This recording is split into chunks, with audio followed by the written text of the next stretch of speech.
If the walls could speak, they tell the story of laughter, music, and of joy, of shared memories and meaningful moments, of guests, visitors, and congregants passing below to pray in hush.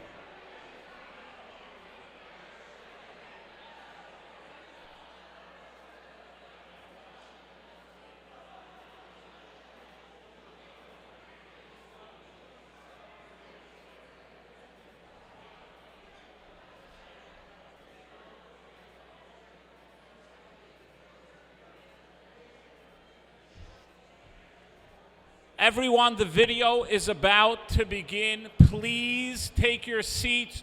Shh. The video will begin now.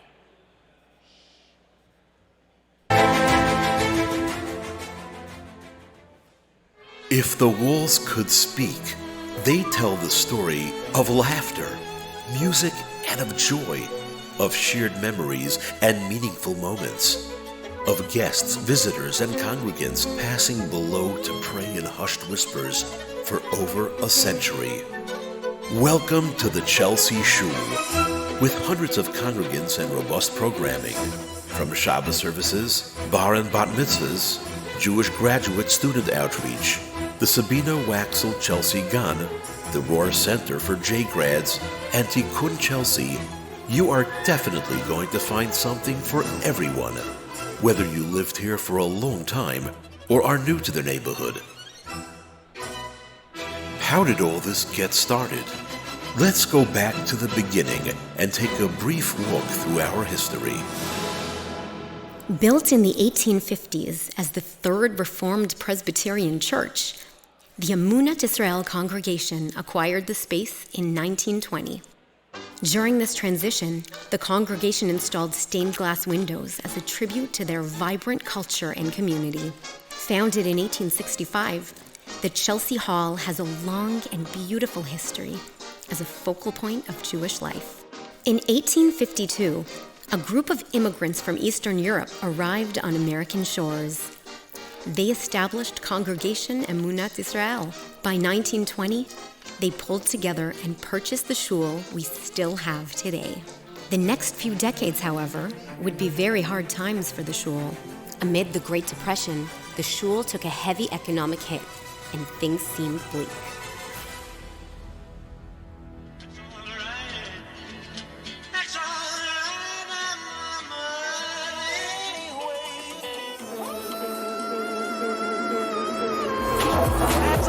After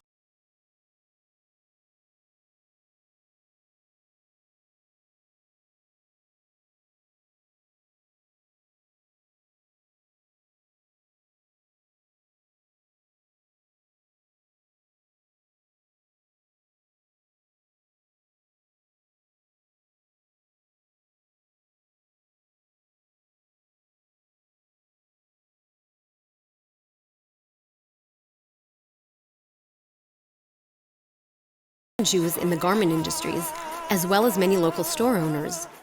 An earnest congregation with traditional values. On high holidays, close to 800 congregants would come to say Yizkar, a prayer for departed loved ones.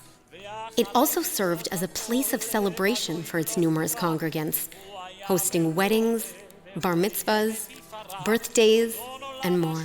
For the next 2 decades, the shul experienced immense growth. However, as time passed, the area began to change. By the late 60s, many people moved out to the suburbs. As the garment district dwindled, establishments such as the Penn South Co-op, initiated by President John F. Kennedy, would be one of the things that helped stabilize Chelsea. Many of the Penn South residents were Chelsea shulgoers. Then, in the 90s, the Chelsea area experienced a massive comeback. This brought many new upscale high-rises, shops, art galleries, clubs, the High Line, the gentrification of the meatpacking district, and new developments on the west side. As such, this was good for the shul, and it grew in membership, expanding into the 21st century. However, the Chelsea shul lagged behind. The latest upgrades had been done decades ago. A few years ago, a group of dedicated friends and supporters came together to help us bring the shul into the 21st century. We embarked on a mission to overhaul the entire edifice with a $1.8 million renovation, completed just in time for the Centennial Gala. The Dor Lador Award, just as Mr. William Shulman of blessed memory was here during the transition of the late 40s and early 50s, we are happy to present his son, Mr. Mark Shulman, who is here with us now and will help us go into the next era of life, love, and laughter in the Chelsea Shul. Please join us in welcoming Mr. Mark Shulman to receive the Dor Lador Centennial Award.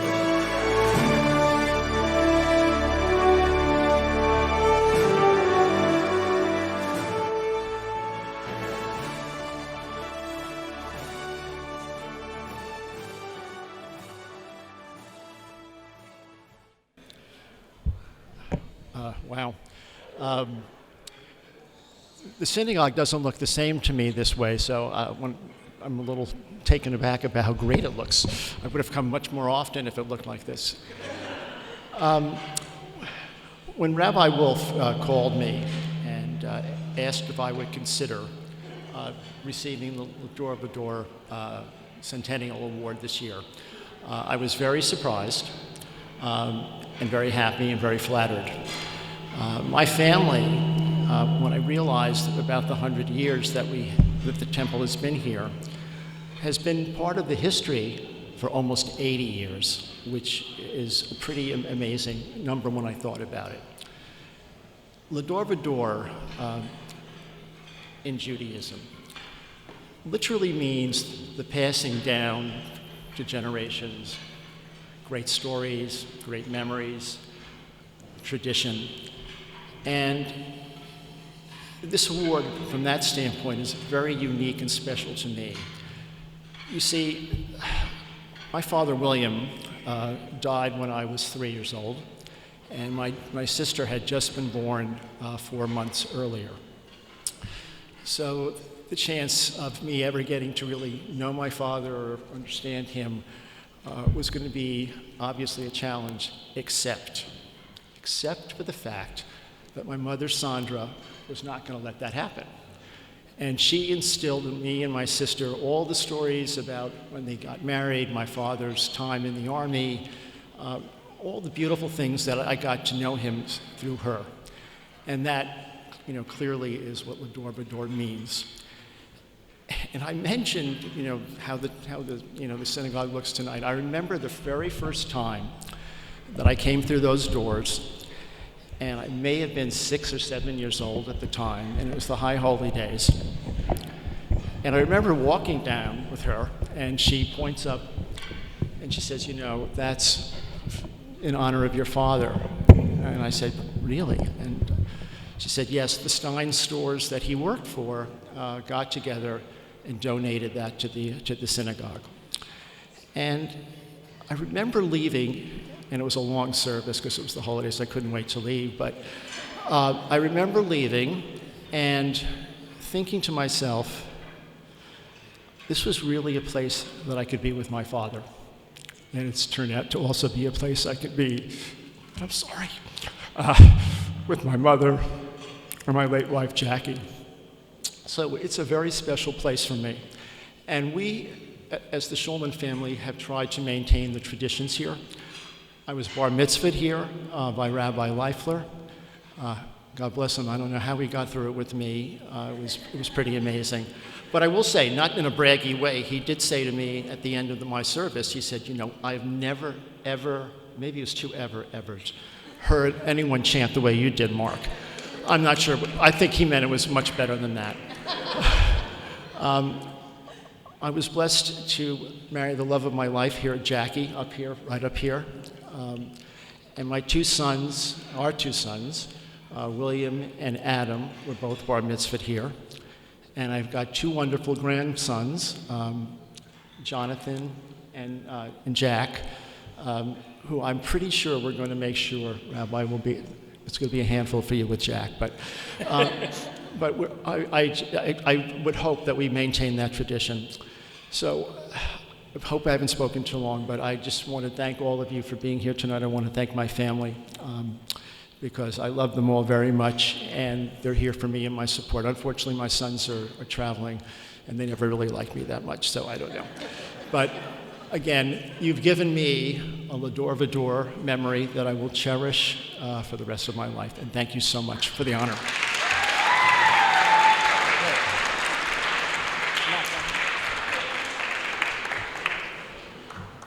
Oh, thank you. I get to keep this? Okay. Yes, it's all yours. It's all yours. Yeah, let's take a picture. 1 second. I usually don't allow these many pictures, but tonight is an exception. Thank you. Thank you. Thank you so much. Husky, stand up.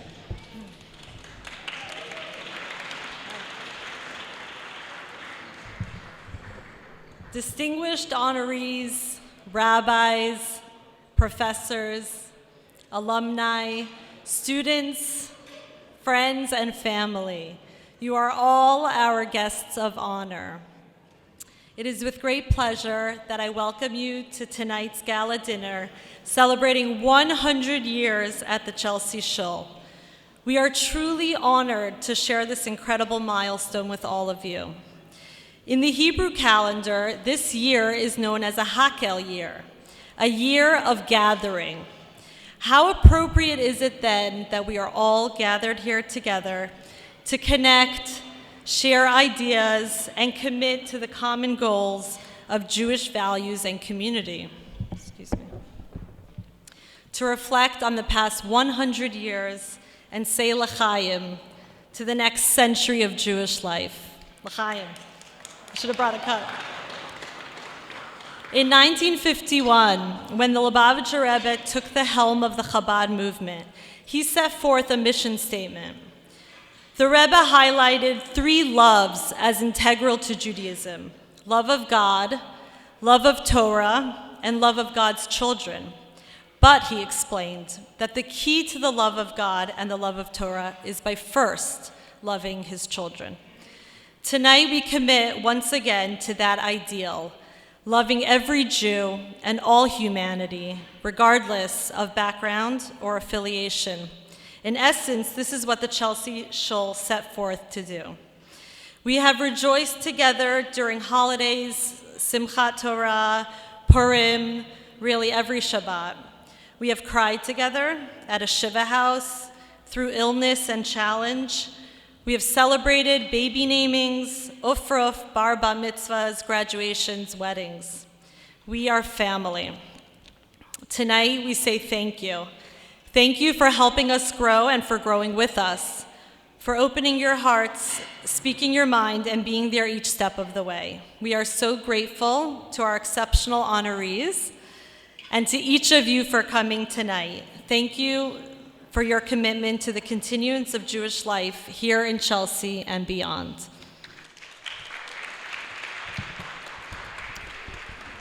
Thank you to my wife, Perry, and to all of you.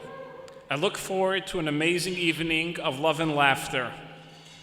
A very dear friend who recently moved here with his family from Sydney, Australia, whose internationally renowned business, the Buy Now, Pay Later company named Zip, is located just 2 blocks away.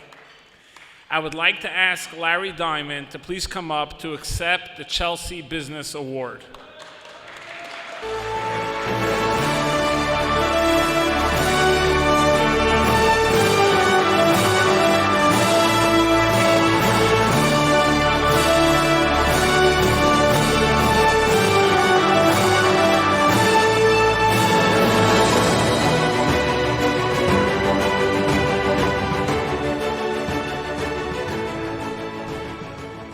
Thank you, Rabbi and Rebbetzin, and Mazel Tov on the 100-year anniversary of Chelsea. And I must say, Rabbi, you are looking fantastic for 100. So a big round of applause. I'm really honored to receive this award on behalf of Zip, which, as the Rabbi said, is disrupting the world of financial services, and here with one of the other founders, Adam, here as well, who's been behind it. But I just want to reflect on probably about a year and a half ago when I was here on business, my wife gave me permission to leave her and the 3 kids in lockdown to come and work with Adam here. And it was Shabbat, and for me, Shabbat is such an important part of the week, where I can turn the phone off, spend time with the family, recharge the batteries. And it was Shabbos morning. I knew there was this shul in Chelsea on 23rd Street, so I just started walking aimlessly at about 10:30, had a bit of a sleep in, and I see this rabbi flying around with his cape, the tallis, looking for the 10th man, as we know, to make the minyan.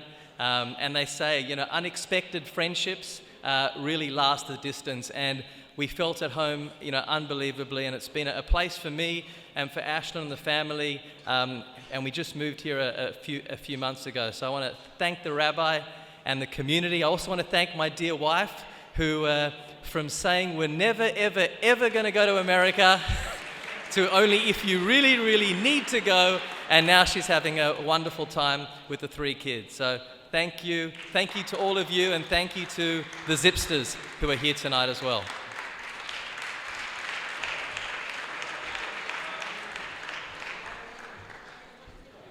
Thank you, Larry, and please enjoy your dinner.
Paint,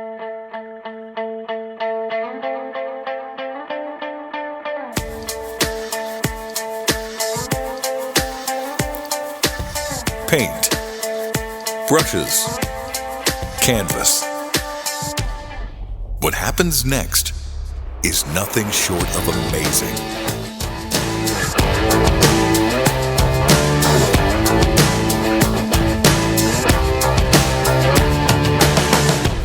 Please welcome sensational speed painter Harvey Dunn. Get ready for Paint Jam.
Traditions, traditions. Without our traditions, our lives would be as shaky as a fiddler on the roof.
Ladies and gentlemen, just as the first painting, as you see Tradition, Fiddler on the Roof, is being finished, we are very honored to have with us our beloved mayor of New York City, Mayor Eric Adams, who has had the support of the entire Jewish and Orthodox and Hasidic community, something that never happens. The Jewish, the Orthodox, and the Hasidic get together, and we consider it a great honor.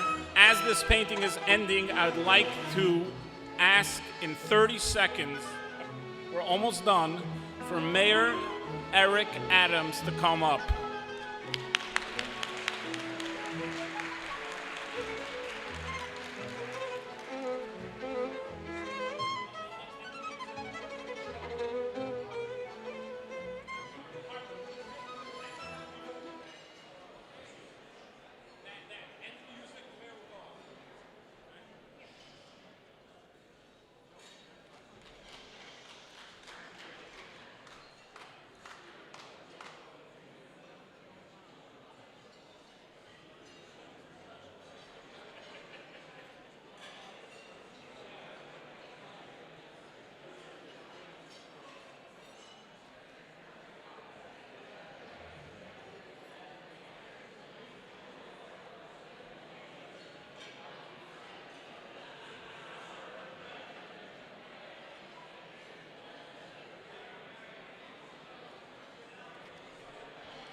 Ladies and gentlemen, Mayor Eric Adams.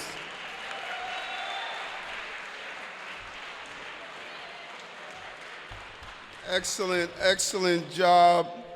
And I'm glad I wasn't standing here because of the little white paint that came on. To Rabbi Wolf and the Wasserman family, and just really all of you who have come together. You know, I often talk about when I dropped Jordan off to school for the first time at American University. And I remember bringing him to the campus in Washington, D.C. And I started questioning the head of the school for about 20 minutes. And he looked at me and he smiled and he placed his hands on my shoulders and he stated that, Eric, I just dropped my daughter off to school in Carolina. And I realized that he knew I was going through separation anxiety. My son was 18, he had hair on his face, his voice was deeper, but he was still my baby. He was someone that I invested in. For 18 years, I watched him, and I was not going to turn over my investment to someone that did not understand the depth of my love and commitment. And I said, he gets it. And so I'm saying to you in this synagogue that I can't place my hands on all of your shoulders, but I get it. I get it, you're watching across the globe in general, but specifically here in America and in New York City, anti-Semitism is increasing and people are creating a level of hate that is unimaginable. I get it that COVID has devastated all of us. As many of our businesses close, there's not a person in this room that won't raise their hand when you think about the person that you love. I get it that you are concerned when your children take a subway system that is the main artery that really is the lifeblood of our city to allow us to continue to grow. I get it that on our front pages, we hear about those things that are horrific in our city, and you feel as though you want to throw up your hands. I get it. But also get something else. I know this city, and I know we're not defined by the buildings, by the structures, by Broadway, by the objects. We're defined by the people. I adorned the uniform of a police lieutenant on September 11, 2001, when we watched our buildings collapse right in front of us, our symbol of trade. And although we acknowledge the people we lost, we did something else. On September 12th, we got up. Builders built, retailers sold goods, teachers taught. When New York City stood up, America stood up. This is America's city. And in a city where you have the largest Jewish population outside of Israel, I say New York is the Tel Aviv of America. The Tel Aviv of America. And we have so much to do. But I'm going to say to you the same thing the persons told the artist when they did a portrait for him and he had a large scar on his face. He told the artist, yes, I have a scar, but remember I have a face. And yes, we have a scar. We have 6 felonies that happen on our subway system every day. But let me tell you about our face. 2.9 million people use that same subway system, and they get to their place of employment, to school, and other locations safely. Yes, we have a scar that we started out 2022 behind everyone in job development, but now New York City is outpacing the entire state and the entire country. Broadway is alive and well. Tourism, 56 million people have come to this city. 65 million are coming in 2023. We're leading in the hotel reservation. Our economy is coming back bigger and stronger than ever. So New York is not on the journey of coming back. New York is back. New York is back. Tackling gun violence, decrease in homicide, decrease in shootings, zeroing in on those 1,700 people who are showing a perpetual display of violence in our city. But coming together like this and not allowing fear and hate for us not to lean into the traditions that makes us great. And so here's my ask of you. Today I kicked off with JCC and others something we call breaking bread, building bonds. We live in a city with so much diversity and beauty, yet we are existing in silos. We are asking New Yorkers to have 1,000 dinners across this city, 10 people at each dinner, all coming from a different walk of life, different culture, different background, and sit down and do something revolutionary, talk to each other. Realizing the lubricating value of a meal as we talk about what it is to be in a sukkah, what it is to wear a hijab, wear a turban, what it is to celebrate Kwanzaa and celebrate Passover. How do we communicate with each other as New Yorkers and as Americans? I say to you, this is the greatest country alive. Greatest country alive.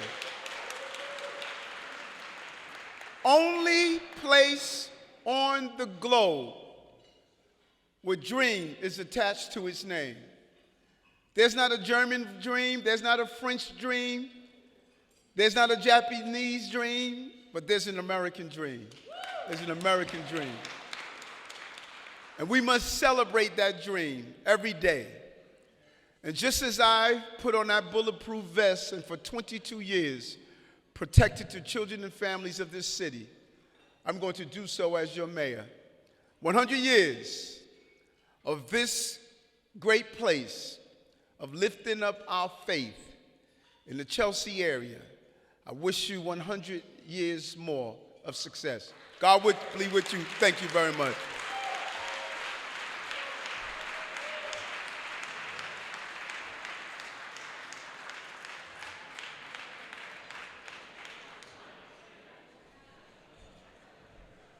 Thank you very much.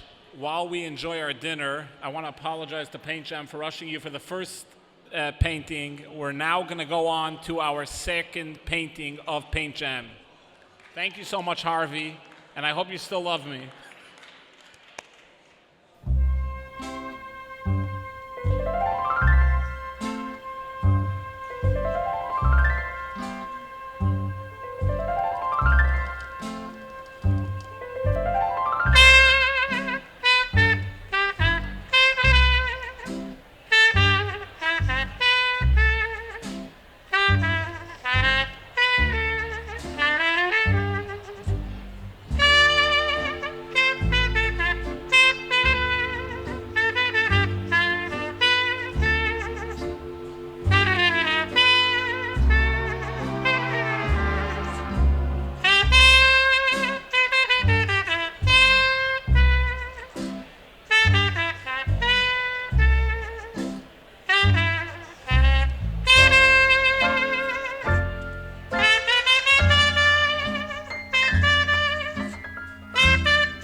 A celebration to last throughout the years. So bring your good times and your laughter too. We gon' celebrate your party with you. Come on now. Celebration. Let's all celebrate and have a good time. Celebration. We gon' celebrate and have a good time. It's time.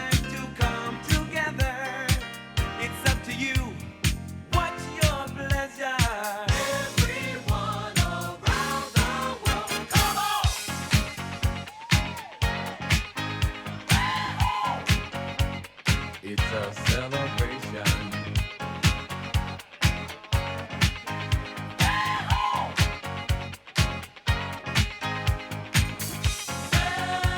Celebrate good times, come on. It's a celebration. Celebrate good times, come on. Let's celebrate.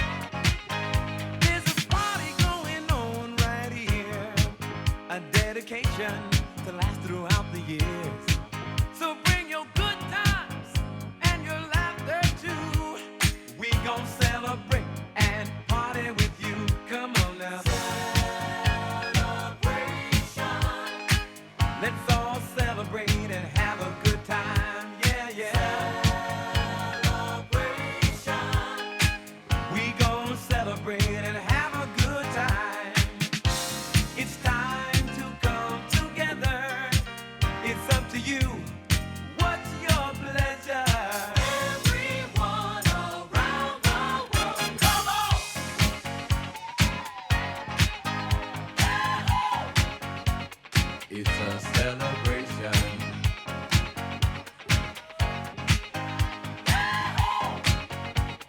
It's a celebration. Celebrate good times, come on. Let's celebrate. Come on now. Celebrate good times, come on. Let's celebrate. We're gonna have a good time tonight. Let's celebrate. It's alright. We're gonna have a good time tonight.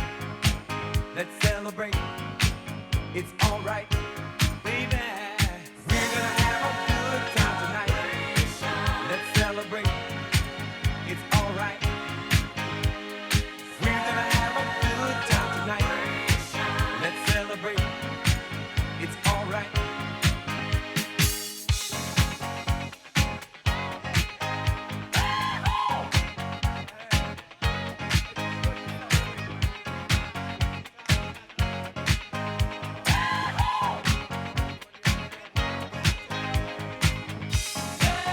Celebrate good times, come on.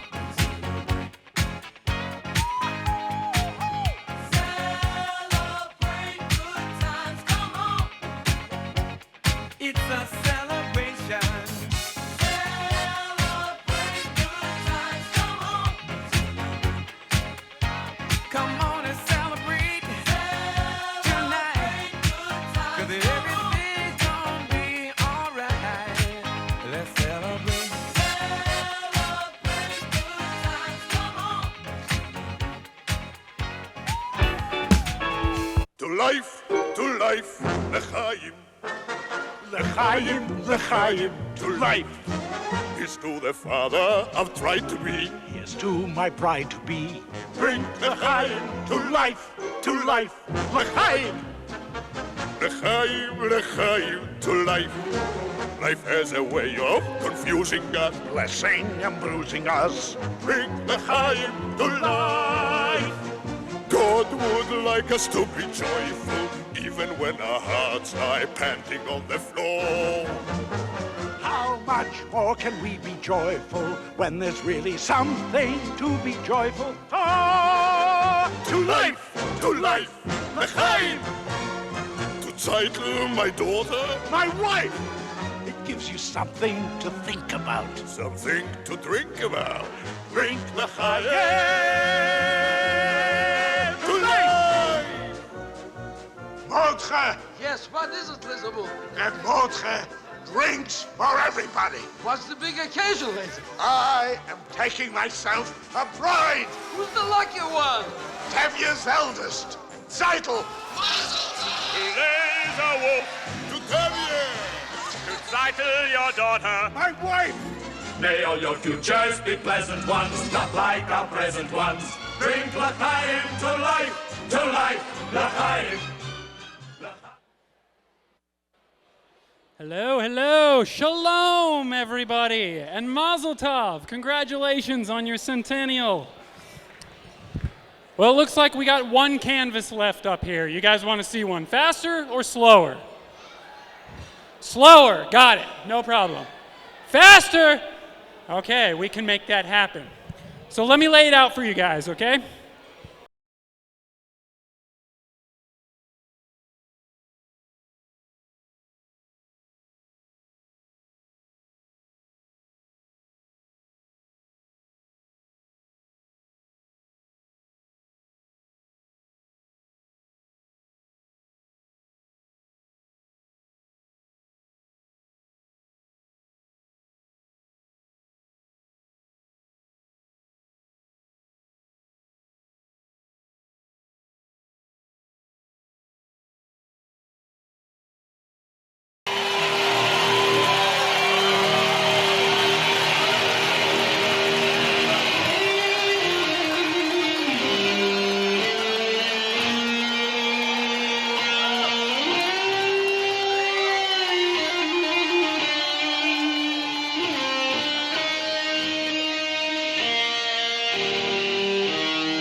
ladies and gentlemen, besides for the mayor of New York, we also have a very dear friend who will share with us a few words. He is our city council member from Chelsea, New York, who will share with us a little bit about Tikkun Chelsea. The program is a little changed.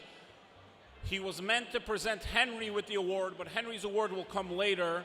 Henry will share with our dear friend Eric Botcher, a friend of the Jewish community in Chelsea, and a wonderful individual in his own right, Mr. Eric Botcher. Thank you. Mazel tov and congratulations, everyone, on a spectacular evening. My name is Eric Botcher, and I'm honored to represent the Village, Chelsea, and Hell's Kitchen in the New York City Council. And I want to thank Rabbi Chesky for inviting me to participate tonight in front of such an incredible group with so many makas. I'm honored to join you all this evening, and I particularly want to congratulate Henry Stimler. Yes. On behalf of all my constituents and the West Side who benefit from Tikkun Chelsea, Henry, you've been such a staunch supporter of this amazing program that has helped thousands of my constituents on the West Side and helping to deliver over 10,000 kosher meals to homebound and elderly people. And this has been particularly meaningful at Penn South and other places here in Chelsea when during this difficult time, so many people have had trouble accessing healthy food and kosher food. So your efforts have made this possible. And, you know, I'm not an expert, but I'm pretty sure that this makes you a mensch, Henry. So congratulations, Henry, and all of you. And thank you so much for supporting Tikkun Chelsea. Thank you so much, Eric. I really appreciated that, and good luck in everything you do on behalf of our community. I'd like to call up a wonderful friend who will now auction off these three paintings, and then the program will continue. Our dear friend, Elon Paquin.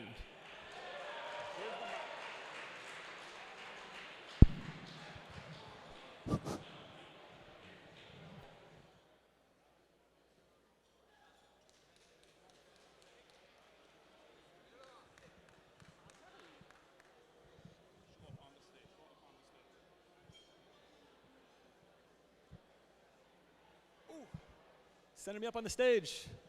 All right, let's give it up for Paige and Harvey Dunn one more time. Look at these things here. This artwork we got. I know Harvey's done the NBA, NFL, and now the Chelsea Shul, so you can retire, man. You made it to the top. Here we go.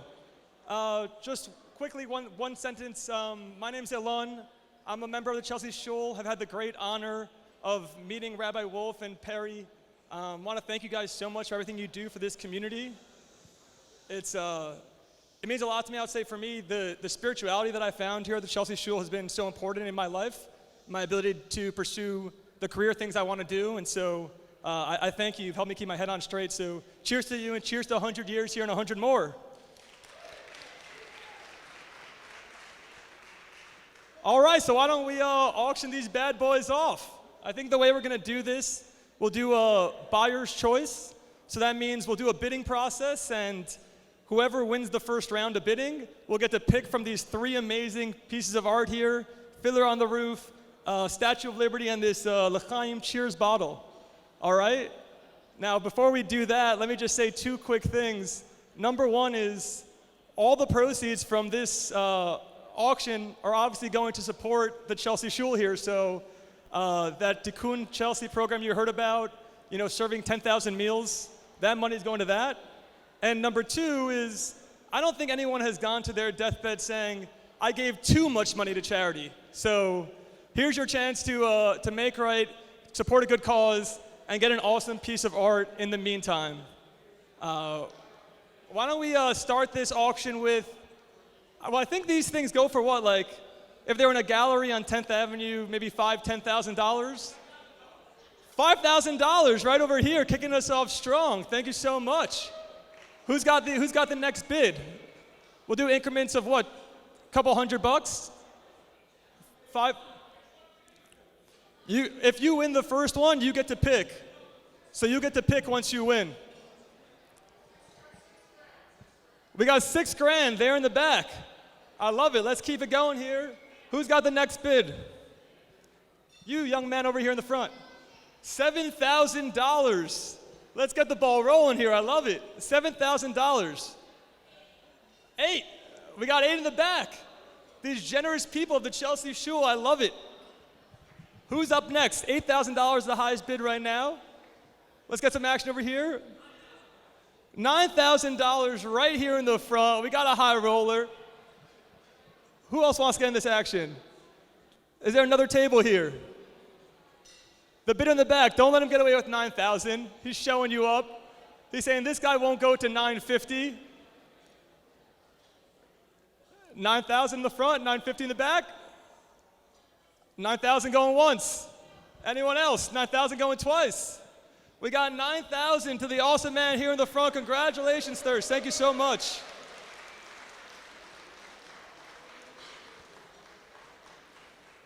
All right, so should we do the pick first? All right, so it's your choice here. What of these 3 beautiful are you taking home? Which one do you think? You want to say it for Mike? Statue of Liberty. Statue of Liberty? Yeah. Say it there. Statue of Liberty. There it is. Good job. High five. Nice job. Say it again. Which one do you want? Say it one more time. Good job.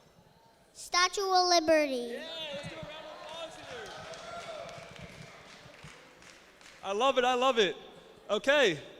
Statue of Liberty is off the table. We got a smart bidder here in the front. We're going to go for round 2. Same deal. There's 2 paintings left. The Fiddler on the Roof and this L'chaim bottle. Make sure I won't cover that up. All right. We're going to start the bidding one more time. Who's got the first bid here on one of these 2 awesome paintings? I'll say this. Normally when you buy one of these paintings in a gallery in Chelsea, it goes to support a starving artist in the West Village. Well, in this case, you got a starving artist here in Fidei, or in Tribeca, and he keeps Chabad. So how much more could you want than that? Who's got the first bid here? 1,500. 1,800. High 100. I love it. A great opening bid.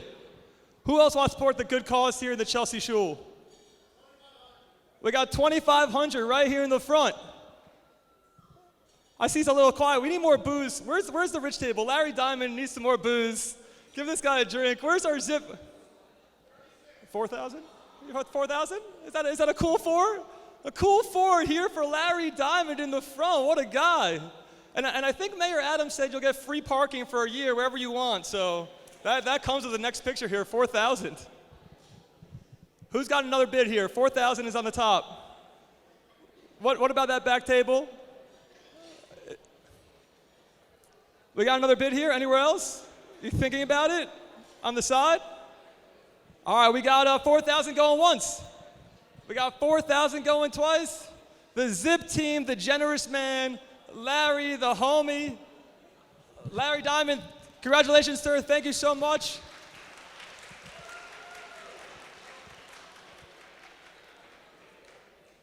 We got which one here, Larry, would you want? You got Fiddler or L'chaim?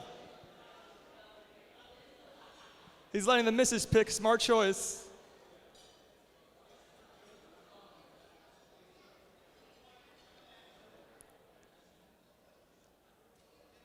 Fiddler on the Roof. Great choice. Congratulations, Larry. Thank you so much for your continued generosity and support of this shul. All right. We got the right 2 taken. Last one over here, L'chaim bottle. Who is going to give us our last one opening bid for the Chelsea shul? 1,800 in the back. Thank you for getting the action. 2,000. 5,000. 5,000 right here. This guy knows how to play. Thank you so much. $5,000. He's going to clean it up real quick with the l'chaim for the Chelsea Shul. $5,000. Who can beat that? The table in the back, you've wanted to win something. Who else is getting in on this action? Don't let him win it so easily. 5,000 here. Anyone else? We got 5,000 going once, and 5,000 going twice. 5,000, you, sir. Thank you so much for your generosity. You're a kind soul. May you be blessed.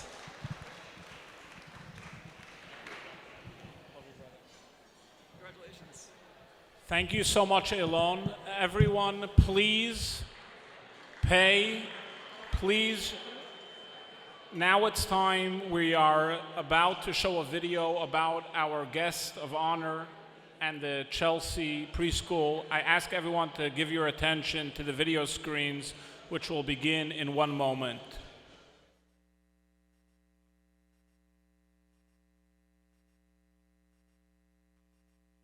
Concerned about Jewish continuity, there is no better investment than Jewish education. The only way to make sure that our children know and understand the beauty of our heritage and our religion is through Jewish education.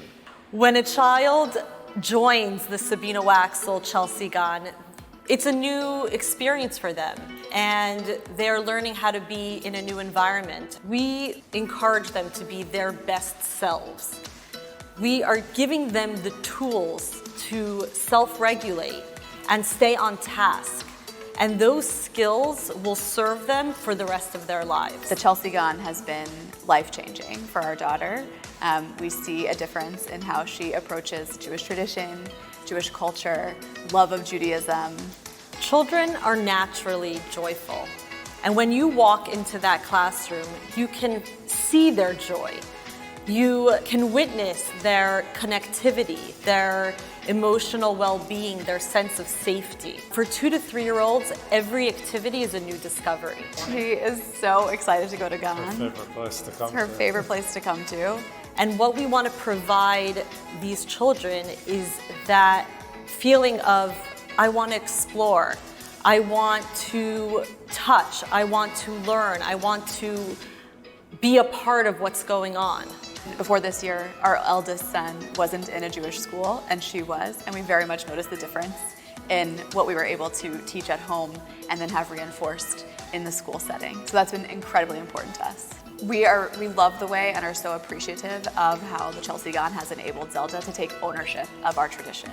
She loves to retell the stories and tell us all about what happened, thousands of years ago to the Jewish people, and she likes to retell the Jewish history. She comes home singing things like, Hashem is here, Hashem is there, Hashem is everywhere.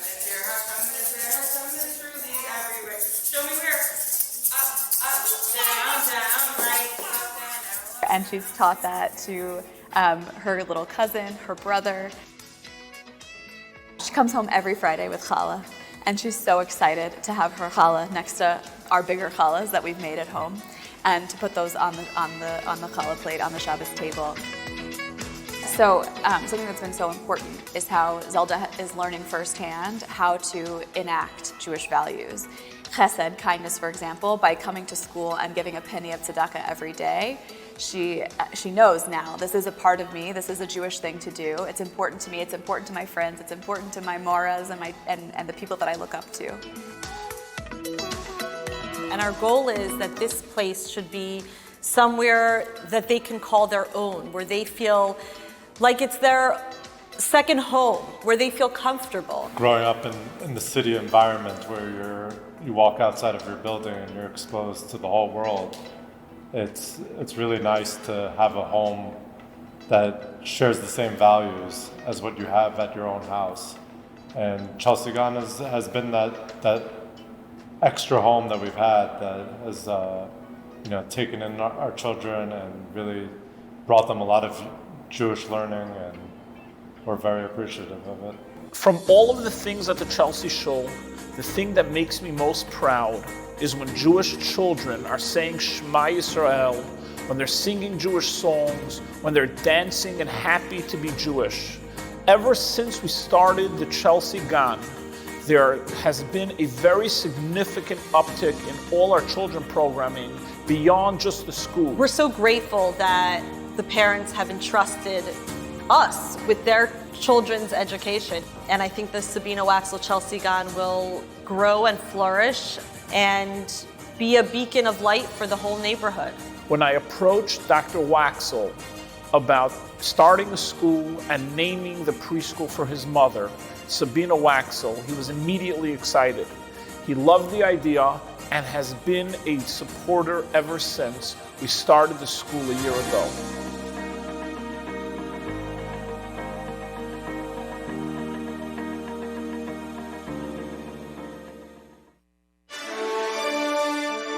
Please join us in welcoming Dr. Harlan and Mrs. Carol Waxel to receive the Sabina Waxel Chelsea Gan Founders Award.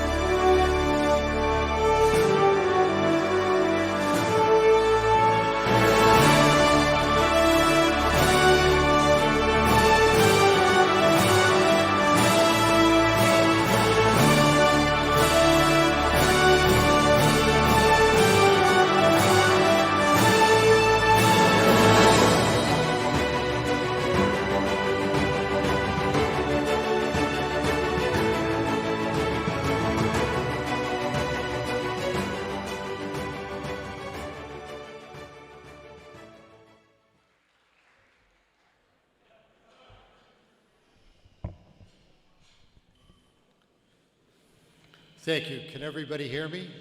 I know the acoustics are a little funky in here, so I'll try to speak loudly. First of all, thank you for this evening's honor. Tonight is really not about me. It's about honoring the life of my mother, Sabina Waxel. Both my parents are Holocaust survivors. My father, Jack Waxel, is 98 years old. He isn't here this evening because he is being honored in Florida at a Holocaust survivors event.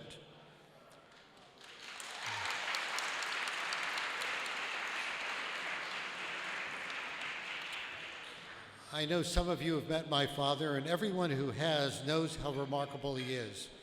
I think I'm beyond fortunate to still have my father in my life, and that he's healthy, vibrant, and even today, much smarter than I could ever hope to be. Since my mom's passing in 2013, he spends part of his free time going to various schools. And what he does there is he speaks to students, conveying to them his story and the story of my mother and their survival through the Holocaust. He is passionate about the importance of what he does, hoping to honor the memory of those who died in the Holocaust and to help assure that they have not been forgotten. These are not easy events for him emotionally.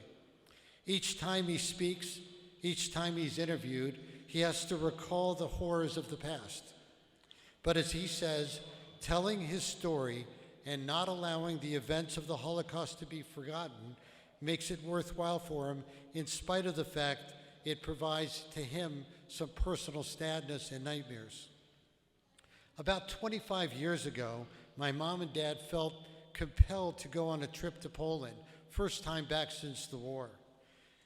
And they asked me and my brother and sister to go with them. It was a chance for all of us to see where they were born. It was a chance for us to travel to their little town about 60 kilometers outside of Warsaw called Jedlice, a small little shtetl. And while we were there, I realized that this was a personal mission. It was their trip to try to find not simply where they had lived, but rather to look for the graves and the sites where their family members had been buried.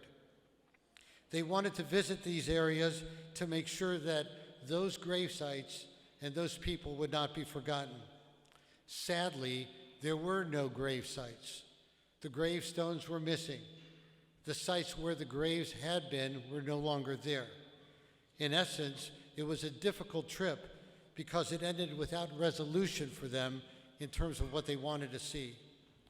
That wasn't the last time my father went to Poland.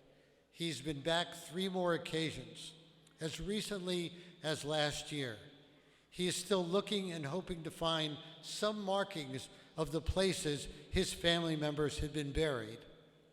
When we have talked about the futility of these trips, my dad is appropriately introspective.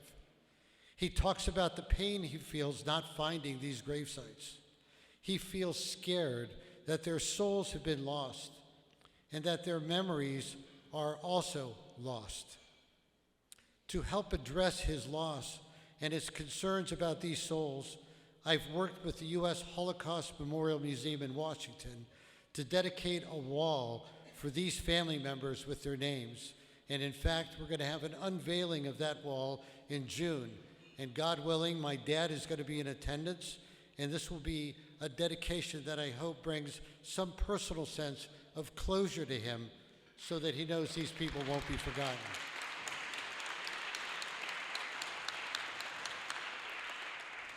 Now, I say all of this because it emphasizes my personal sense of the importance of a name. The word for soul in Hebrew is neshama, and within that are the letters that spell out name, Shem. It's important because in a name there is a bit of a soul. And in Judaism, the name also reflects that aspect of soul.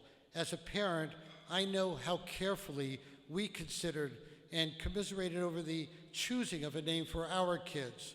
We wanted a name that reflects both the human and spiritual essence of our hopes for our kids. We try to be able to capture a sense of that soul or neshama for our kids, and often we'll name our kids after our loved ones with the hope that maybe their soul will continue to live within them. My mother's name, Sabina, in Yiddish is Scheindel. Scheindel means beautiful girl, and it's a name that was so fitting for her. My mom was born in 1920 and passed away in 2013. She was only 18 years old when the war began and survived the Holocaust in spite of going to multiple work camps and ending up in Auschwitz. Her family was essentially wiped out. My father also survived, but he avoided the concentration camp. Although he had been in work camps, he managed with a small group of partisans to hide out during parts of the war and avoid going to a concentration camp. His family was also lost in the Holocaust. My parents built a new life together after the war, having 3 kids, 2 boys and a girl. Our home was loving, joyful, and caring. My mom is the quintessential Yiddish mama, Jewish mother. She was devoted to her kids and my dad. We were her entire world. Being in her presence, you couldn't help but feel her warmth and loving nature. She was a strong and outspoken woman, a true partner to my father in every way. She was always playful, funny, and even a little crazy.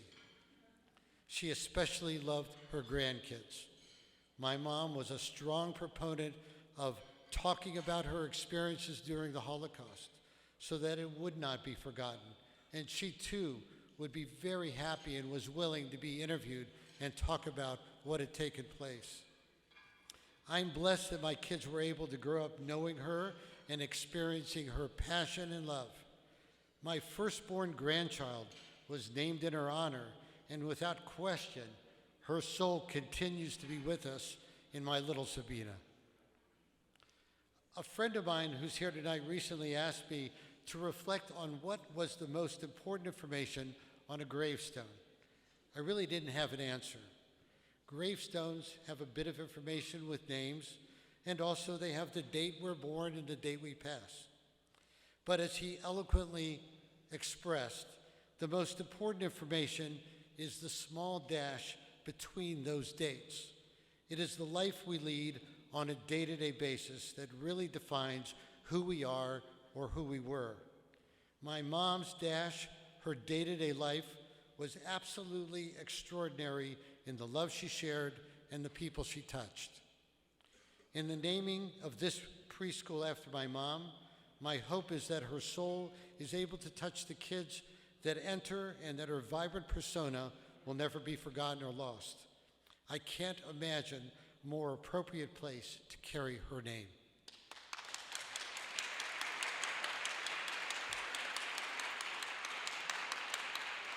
On her behalf, Rabbi, I'm grateful for this honor tonight.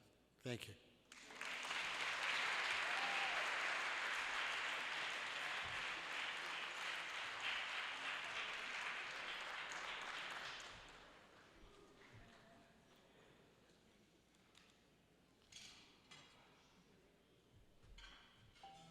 I'm a resident of Chelsea for over 40 years now, and I currently take care of my dad, who's 91, and I have 2 kids. I don't have to tell you what happened with COVID-19. A lot of members of our community were directly affected by it. It was just a really dark time. There was a period that I did stay home, that I was afraid to go out, and I didn't go out at all. People don't know how to express the need. Some people don't know how to say they are in need. Here in the Penn South community where I live, there's a lot of senior citizens.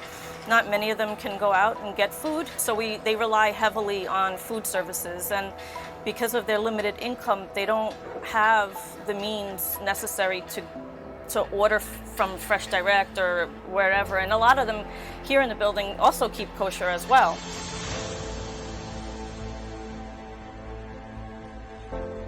When Rabbi Wolf called and offered an opportunity to send healthy, meaningful meals, especially for Sabbath, I was very deeply touched and honored. I really felt wonderful every day when the package did come, because it felt that there was someone who cared for me and that I wasn't alone. I asked Rabbi Wolf, I said, I want to help out. What can I do? I want to be involved in that. This is something that's very important to me. Even when this will be over, people will always have to be helped. This should continue, and people should really try to contribute and keep up the work for Rabbi Wolf. 2 years later, we are about to hire a full-time worker with the objective of reaching 500 homebound residents every month and pairing them with local volunteers who wish to do acts of kindness. We are very grateful to our very dear friends, Henry and Jana Stimler. They were always there for us, for the many hundreds of holiday gifts we were giving, Passover, Hanukkah, Purim, the many Shabbos meals we delivered. Henry and Jana were key funders and helped us create this project, linking us to thousands of years of traditions of Jewish congregations. We would like to call upon our beloved City Council member, Eric Botcher, who does so much for those in need in our community in Chelsea, to give the Tikkun Chelsea Founders Award to Henry and Jana Stimler.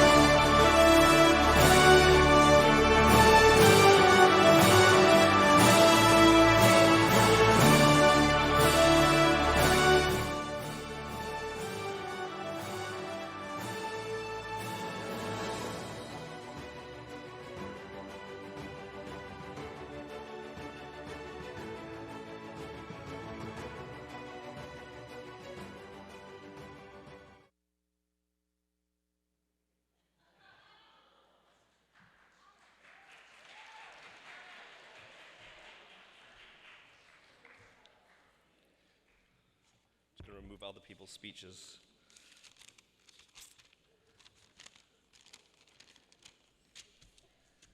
Good evening.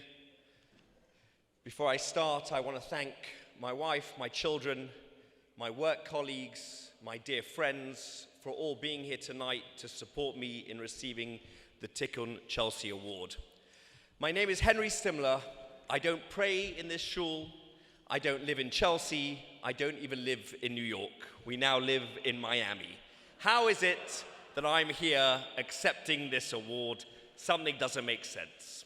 5 years ago, I attended the Chelsea Synagogue 95th birthday and met Rabbi Chesky and the Rebbitzin. I'm not sure if he discovered me or I discovered him, but we found each other, and together we formed a bond and set out to leave an indelible mark on this city. Something about Rabbi Chelsky and his work that he did here resonated tremendously with me. Why? It's always funny, every time you get a bunch of Jews in a room, you always talk about the Holocaust, and here we go again. I had a great-grandmother called Edith Stimler. In fact, my daughter is named after her. She had a fascinating story, which I will share with you. In 1944, she was deported from Hungary to Auschwitz, this beautiful 14-year-old girl, where she promptly lost everybody in her family. They were all sent to the gas chambers.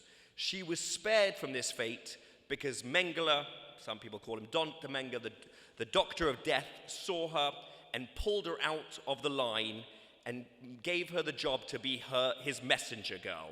So she slept in a corrugated iron hut outside his barracks where he did awful things, walked around with his Alsatian dog, and was his messenger girl. And because of this, she had access to extra food, and she would give out food to people she did not know, people that could never thank her, people that she would never meet again. But because she had access to this extra food, she made it her business, this 14-year-old girl, to make sure others who were starving had food to eat.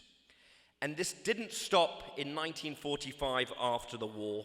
She came to London, went to an orphanage, and met my grandfather at the orphan dances. He'd also been a Holocaust survivor, and then spent the rest of her life cooking and making food for people that didn't have enough.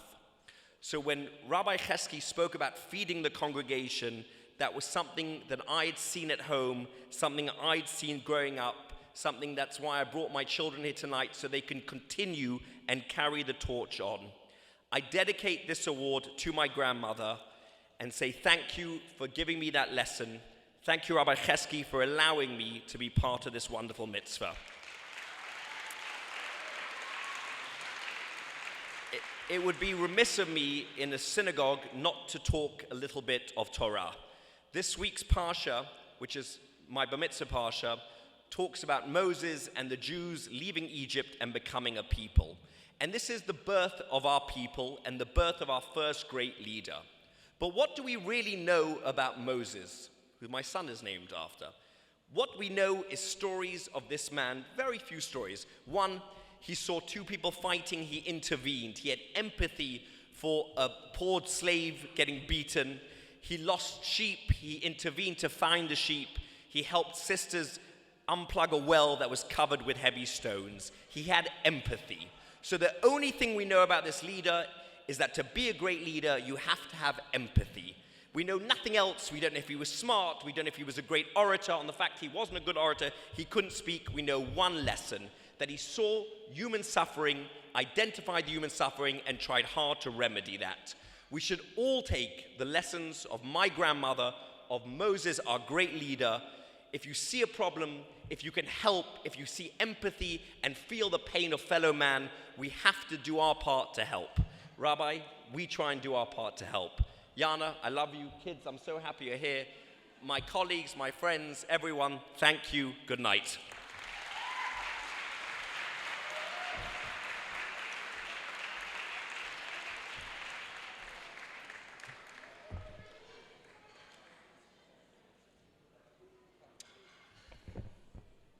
Born and raised in Los Angeles, California, Andrew Gifford is a global leader in the design, marketing, and distribution of luxury brands. Co-founder and previous chief marketing officer of luxury apparel brands Naked Cashmere, 360 Sweater, the Skull Cashmere, Andrew has spent the last 13 years in New York City and is excited to join and help grow the Jewish community, not only in Chelsea, but in all of Manhattan.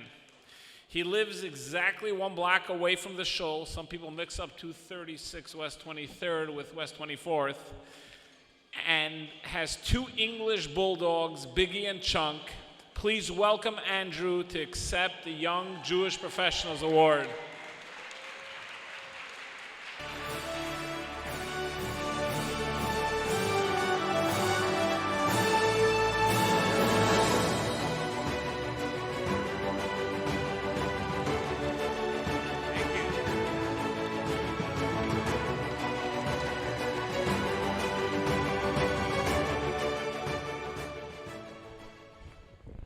you very much for having me.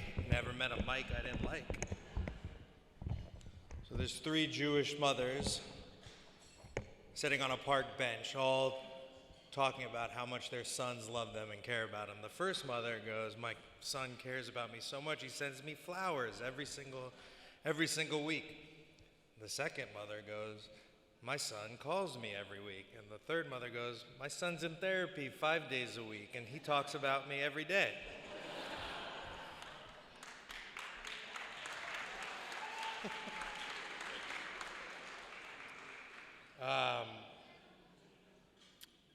I am truly honored to be receiving this award today. I would like to first and foremost thank Rabbi Chesky Wolf for throwing on such a beautiful evening and event and bringing this all to life. So a round of applause for the man of the night.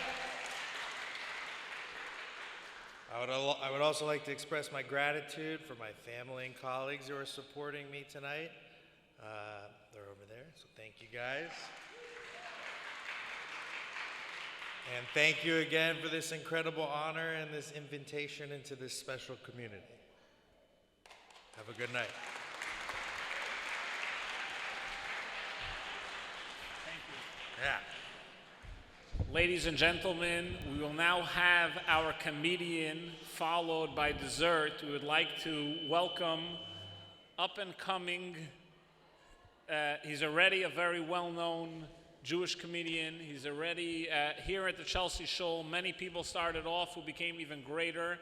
I'd like to, without further ado, because he'll make his own introduction, Mr. Eric Newman.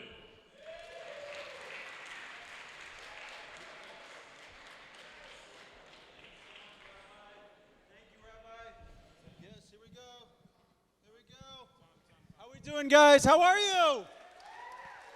Yes.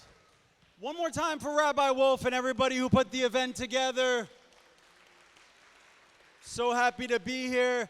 This is actually kind of a dream come true for me because I started stand-up when I was 20 years old, and everybody in my life discouraged me from pursuing it, but I knew that if I worked really, really hard, put everything into it, was on Netflix, Comedy Central, and Jimmy Fallon, eventually I'd have the opportunity to perform at the Chelsea Shul on a Tuesday. So what a dream, guys.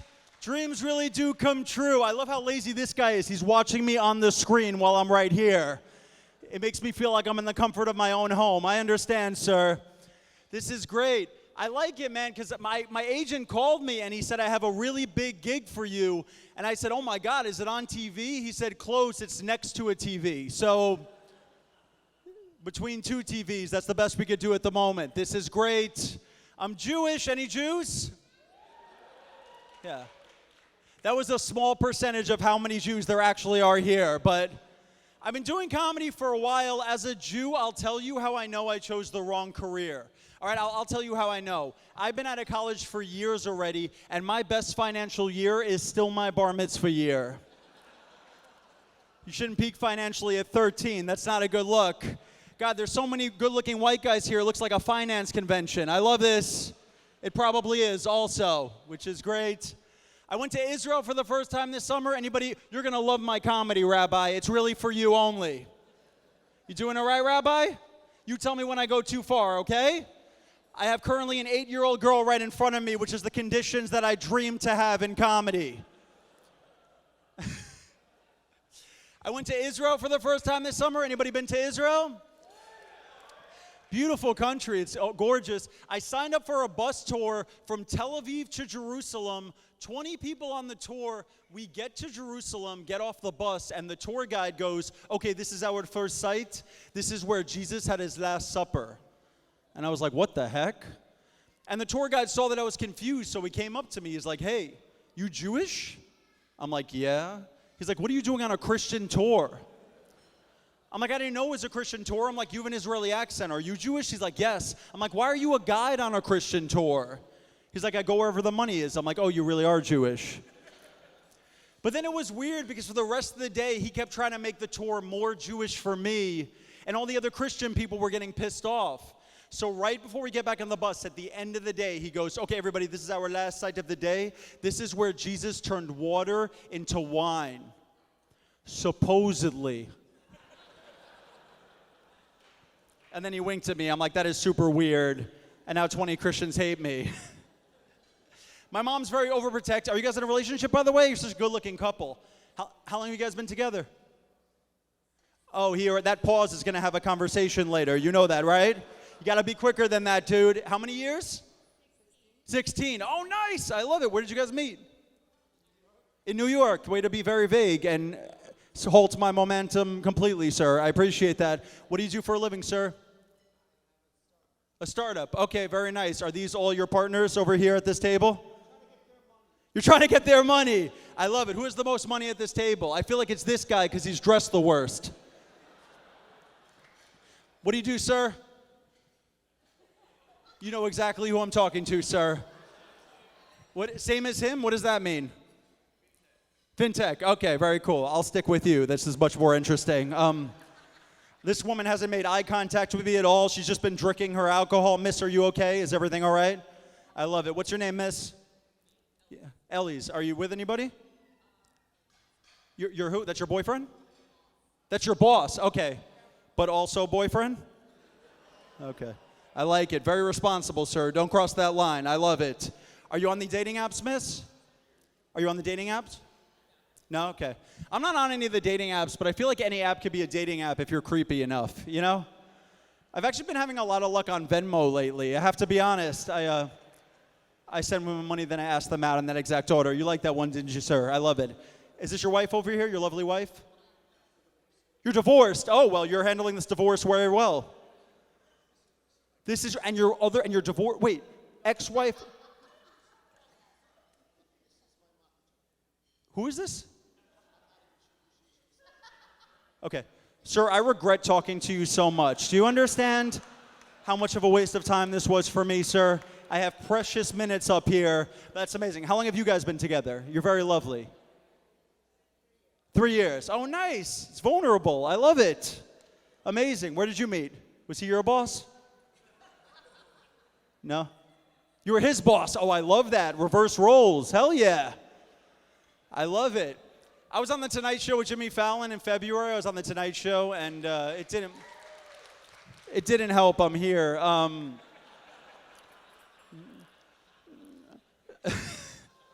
No, it was a great night, but I feel like people have like a false sense of how well you're doing in your career as a comedian just because you're on The Tonight Show. Like, I did the taping. I felt like it went pretty well. I met a girl after the taping. We hit it off. She thought she was talking to a celebrity.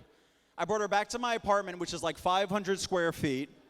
She walks into my bedroom. She notices like the posters on the wall with Scotch tape and the bed with no bed frame. I swear she looks around the room and she goes, "This better be the best night ever." And I was like, "You should go." You remember where the door is, right? It's the only door, so please exit quietly that way. The Tonight Show shared a clip of me talking about my overprotective mom. They shared it on their Instagram account, and they captioned it, "Eric Newman has an overprotective mom." And somebody commented, "Yeah, an overprotective mom who loves him." And I responded, "Is that you, Mom? Seriously, how'd you learn to create your own Instagram account? I love it." God, these two tables are winning right now. Rabbi, you're having the worst time of your life, aren't you? You're doing all right. He gave me a thumbs up on that. He's supposed to lie. You don't have to always be honest, Rabbi. I love it. We'll get to the really dirty jokes. Is that what you want, Rabbi? That's all right. My mom's very overprotective. She's like a super overprotective mom. She'll text me when I'm out at night. She'll be like, "Call me as soon as you leave the bar. I'm worried someone's going to follow you home." I'm like, "Mom, the whole point of me going out was to get someone to follow me home."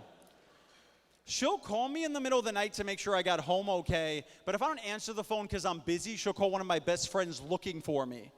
I'm 35. That's unacceptable. So finally I sat her down. I'm like, "Mom, you have to stop calling my friends at 4 a.m. You're going to give them the wrong impression." Right? Because my friends are drunk at 4 a.m. I don't trust them talking to my mom on the phone at all. This is how I see the scenario playing out in my head, all right? My mom calls my best friend Joe at 4 a.m. She's like, "Hey, Joe, is Eric with you?" Joe's like, "No, I'm all alone. You want to come over?" It's my worst nightmare, sir. Literally my worst nightmare. I'm in therapy. Anybody in therapy? Not yet, guys, but it's coming soon. Don't worry. I've been doing virtual therapy once a week. My mom keeps asking me to join my virtual therapy. That's what it's like having a Jewish mom, just no privacy at all ever, you know? She's like, I want to join the therapy. I want to join the Zoom. I was like, all right, Mom, I'll make you a deal. I'll let you join the Zoom if you can figure out how to join the Zoom. All right, we'll do it. I gave you the information 4 months ago. I haven't seen it on a single Zoom session, so I win. I just found out my mom and I have the same therapist, which is, it's weird, guys. It's weird. But it's fine because he's sworn to confidentiality. Like, he can't even legally admit that he knows who my mom is. So sometimes I like to test him to see how professional he is. The other day I was like, oh, my mom's so overbearing, man, I can't take it. She's in therapy to get help, but says her therapist is an unhelpful moron. Can't even believe he has a degree, really. He's like, oh, that's weird because I have a patient whose son is a real schmuck. I'm like, all right, touche, sir. You won that battle.